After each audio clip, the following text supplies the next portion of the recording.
We begin tonight with breaking news. A sad and deadly development tonight in the frantic effort to save the children trapped in the Thailand cave. The CBS2 team is here. Let's get right to our Peter Doubt with our top story. Peter? Yeah, guys, tragedy has struck the people working so hard to save those children. Just a few hours ago, authorities announced that a former Thai Navy SEAL died from a lack of oxygen. In Thailand, emergency workers are racing to pump out the excess water from the flooded cave to make it safer for the rescue of 12 soccer players and their coach. But the complex operation has now claimed the life of a former Thai Navy SEAL. According to the SEAL commander, the man died overnight while bringing oxygen canisters into the cave. Workers are drilling through rocks to make room for hoses, which have already removed more than 31 million gallons of water. Doctors are treating and feeding the young players, who are being given a crash course in swimming and how to wear dive masks in case they have to make the dangerous attempt to swim out of the dark and narrow cavern. The children who are aware of the cave, they know the caves, they've been in the cave very often, so we just have to assess everything at the moment. We have to see what the conditions bring. Several sections of the cave remain flooded, including an area that requires full diving equipment. Rescue workers hope they can drain enough water to eliminate long stretches where the boys would have to keep their heads underwater. Local billionaire Elon Musk is also offering to help Thai authorities by providing SpaceX and Boring Company technology. He tweeted, "Boring Company has advanced ground-penetrating radar and is pretty good at digging holes. Don't know if pump rate is limited by electric power or pumps are too small. If so, could dropship fully charged power packs and pumps." Tana Wood is the father of the youngest boy trapped in the cave, an 11-year-old known as Titan. He says, "I believe the rescue team can make it happen. I have faith." At this point, the Thai government has not accepted any offer from Musk, but again, a spokesman for him confirms that talks are underway. The team has been in that cave since June 23rd, and they were found after nearly 10 days on their own. Peter Doubt, CBS2 News. Let's go to some more breaking news at this hour. A power outage during this awful heat. Yeah, Stu Mandel is over Boyle Heights tonight in Sky 2 with the very latest for us. Stu? That's right. They said that it was a transformer that failed around 8 p.m. this evening. Now, Department of Water and Power are out here and they're swapping out that transformer. It's happening basically in the Boyle Heights area. This is going to be 8th Street near Euclid. They say about 600 residents without power this evening, but they are saying the transformer should be replaced and the power restored about 4 a.m. this morning. Live in Sky 2 over the Boyle Heights area. I'm Stu Mandel. Back to you two in the studio. Okay, Stu, thank you so much. Well, it was a warm one today, but starting tomorrow, the heat is really turned on. Let's take a live look at LAX, Long Beach, and downtown. Now, these are just 3 of the many local spots that could break records tomorrow, and that means lots of triple digits. Well, extreme heat and low humidity are big factors for this fire in Irwindale in the Santa Fe Dam recreation area. Flames inch close to buildings that belong to the Miller Coors Brewery. The fire is 50% contained tonight as firefighters look ahead to the next one. We strategically place extra personnel and units throughout the county where we think fires are going to start or where kind of hotspots could be, and we'll have those personnel there ready to go. Well, so far, this fire has burned about 30 acres. And if you're thinking about escaping the heat by heading to the beach, well, lifeguards are warning of dangerous conditions there as well. At Newport Beach, red flags are up right now, warning swimmers of high surf, wind, and rip tides from what's now coming in from Tropical Storm Fabio. Now, despite the danger, bodyboarders and surfers say these conditions are a dream. I decided to represent Fabio. It's a beautiful one, so the swell matches the name, you know? Get out here and enjoy it. The ocean can be a very dangerous place, and this swell is going to give us a lot of that danger. So just be safe and swim near a lifeguard. Okay, with more on that, let's get right to Evelyn Taft right now, who's tracking the climbing temperatures. Ev? Absolutely, and we're tracking high surf along with excessive heat, record-breaking temperatures, and a lot of us are going to want to get away to the coast. But the coast is still going to be hot. And of course, we're looking at a very large swell coming in, as we just mentioned, from Tropical Storm Fabio. So we will continue to track that for you. We are tracking those warnings, excessive heat warnings, continuing through late Saturday at this point. Temperatures this evening, very warm night. You'll see 60s, 70s, 80s predominantly. 82 as we head to Ontario, 84 Burbank, a little cooler, and Camarillo at 68. We'll have your hot forecast for the rest of the week. Record-breaking heat coming up in just a bit. Back to you.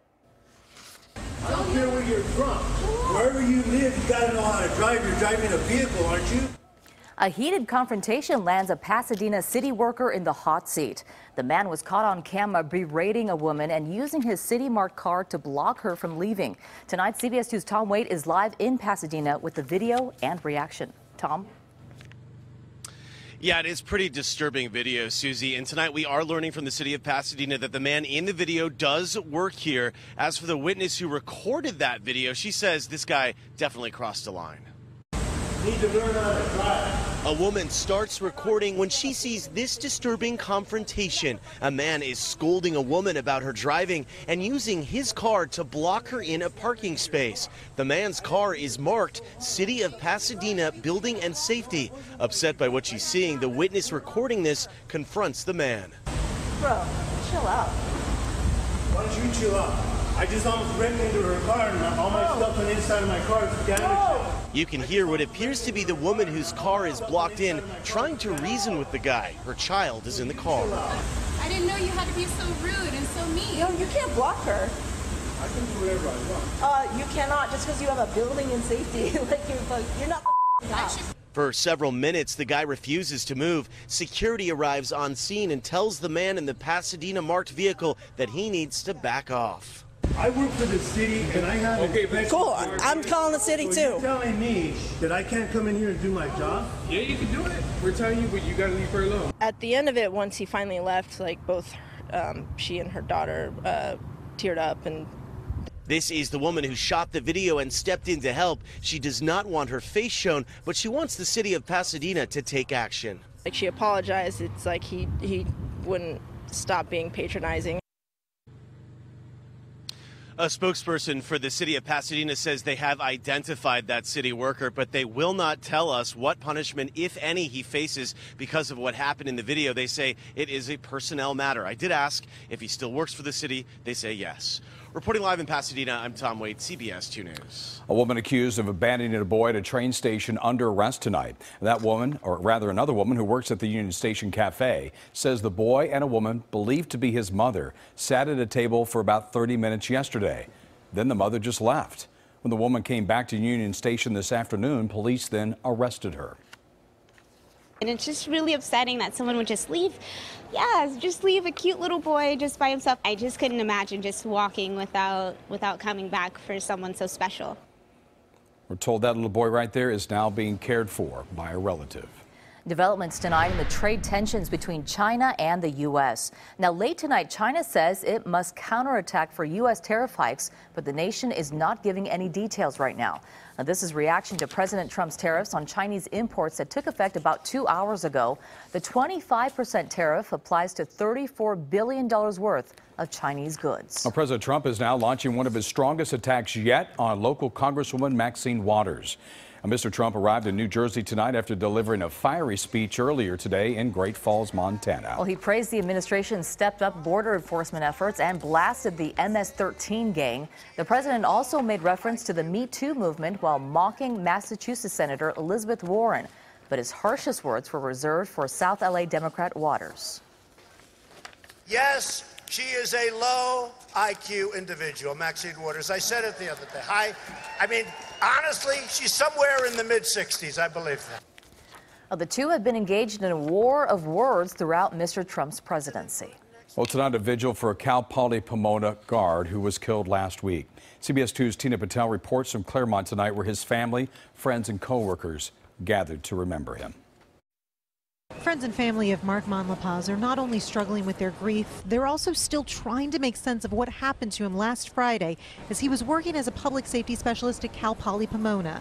I'm still shocked, but you know, we live in a cruel world. The 37-year-old was stabbed while sitting in his truck just off campus. The suspect, who's been identified only as a custodian at the university, was later killed by officers. Cal Poly police are trying to be patient while sheriff's investigators figure out a possible motive. I won't be able to say that they can actually give us answers because nobody was there, but maybe they can at least give us an idea as to what truly occurred on that horrific day. But at this vigil in Claremont, where Monlapaz also worked as a senior park ranger, friends didn't want want to focus on how he died. Instead, they shared memories of how he lived. Mark was just one of the nicest guys I've known. I'd come in and never heard a complaint come out of his mouth. Just happy, always smiling. When you want to talk to somebody, he's always there. He's a listener. A hard worker who not only took care of his family here, but also helped relatives in the Philippines financially without letting anyone know. It was this person who just gave and gave and gave. And that's why friends say although he was taken too soon, they have no doubt that Mark is in a better place now. I know God will take care of him and angels will, be always with Mark. Mon La Paz lived in Victorville. His family says they'll be having funeral services for him at the High Desert Church later this month. In Claremont, Tina Patel, CBS 2 News. A well-dressed man appears to be targeting Hollywood entertainment studios and offices. The LAPD says tonight the man enters through open parking garages. Then he blends in with his business attire and possible fake IDs. The police say he's stolen laptops and electronics. He is still on the loose. Shocking revelations tonight about last year's Charlottesville violence. The new report that one of the protesters is an employee of a prominent local company. That's ahead. Plus this. You made the mistake. You should honor it. A local man owed thousands of dollars for a mistake his tax preparer made. So he called two on your side. Not everything in Vegas stays in Vegas. Look at this, a takedown by UFC champ in Vegas. More coming up. Day today, but the heat is on the way. We do have record-breaking heat. In fact, could see some unprecedented numbers. I'll have your forecast. All right, Evelyn, and here's a look at the guest tonight on The Late Show with Stephen Colbert.